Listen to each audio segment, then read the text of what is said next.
Revolution and Represent 107.3 FM. My name is Tarek. You've seen the video, it's been all over YouTube, all over Facebook, and it started off something like this. But today we've got something a bit different, and we've got a man in the studio for you on the airways. He's on the mic. Bumble of Jonah Fly, he's on the camera. Could we have a sweep to Suli Breaks, man of the moment? This guy's got some real powerful words, and Suli Breaks, you take it away, man. Yeah, I'm good. This is the version that will be on the EP. Initially, we recorded the original version, but it was too long for the video, so we decided to make it a bit short. But it's the version that's on iTunes, the one that's on the EP. The EP will be available for free download when it does come out. Yeah. Can you hear me? Or is my sound just off? Do they choose not to take heed, or am I just not speaking loud enough?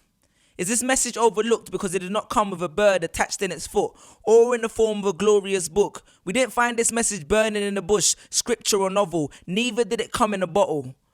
Because when we was young, we was told the revolution will not be televised. So we had to improvise. So we put that on the net and watch it get digitalized.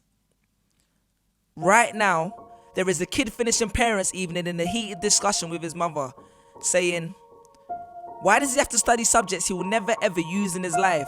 And she will look at him blank-eyed, stifle a sigh, think for a second, and then lie. She'll say something along the lines of, you know, to get a good job you need a good degree, and these subjects will help you get a good degree. We never had this opportunity when I was younger. And he will reply, but you were young a long time ago, weren't you, mum?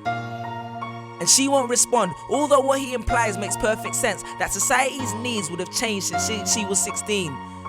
Instead, she will ignore him, grip his hand more sternly, and drag him to the car. But what she doesn't know is that she didn't lie just to shut him up. She didn't ignore him because they were returning from parents' evening and an argument in the hallway would look bad on her resume. She won't lie because she just spent the last 1 hour convincing a stern-faced teacher that she will ensure that her child studies more at home. No.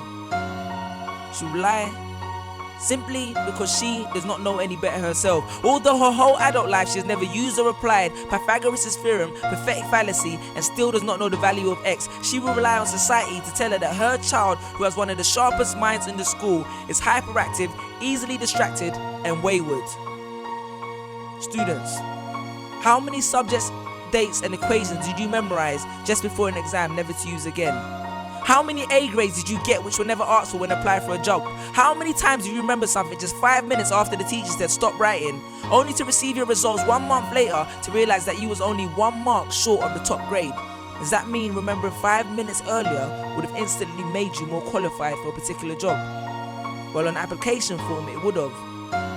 We all have different experiences, thought processes, and genes. So why is a class full of individuals tested by the same means? So that means Sherelle thinks she's dumb because she could not do a couple of sums. And if this issue is not addressed properly, it then becomes a self-fulfilling prophecy. Then every school has the audacity to have a policy on equality.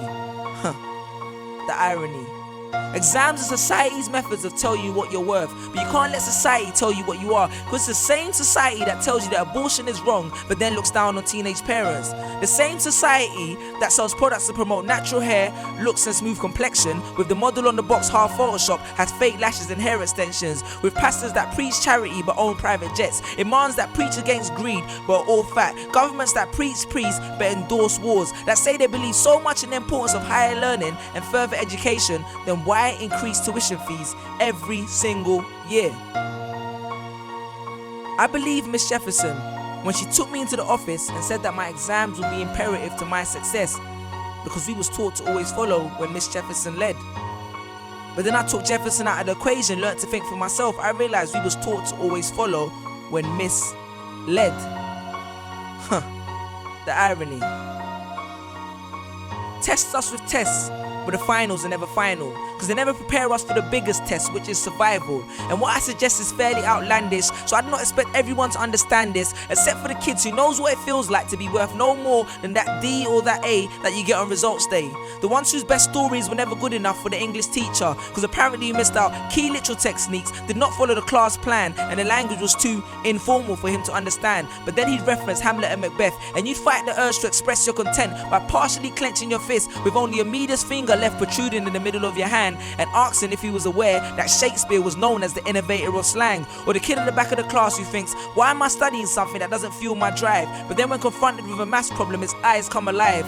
So this one is for my generation, the ones who found what they were looking for on Google, the ones who followed their dreams on Twitter, pictured their future on Instagram, accepted destiny on Facebook. This one's for my failures and my dropouts, my unemployed graduates, my shop assistants, cleaners and cashiers with bigger dreams, my self-employed entrepreneurs, my world changers and my dream chasers. Cause the purpose of why I hate school but love education was not to initiate a worldwide debate, but to let them know that whether 72 or 88, 44 or 68, we will not let exam results decide our fate.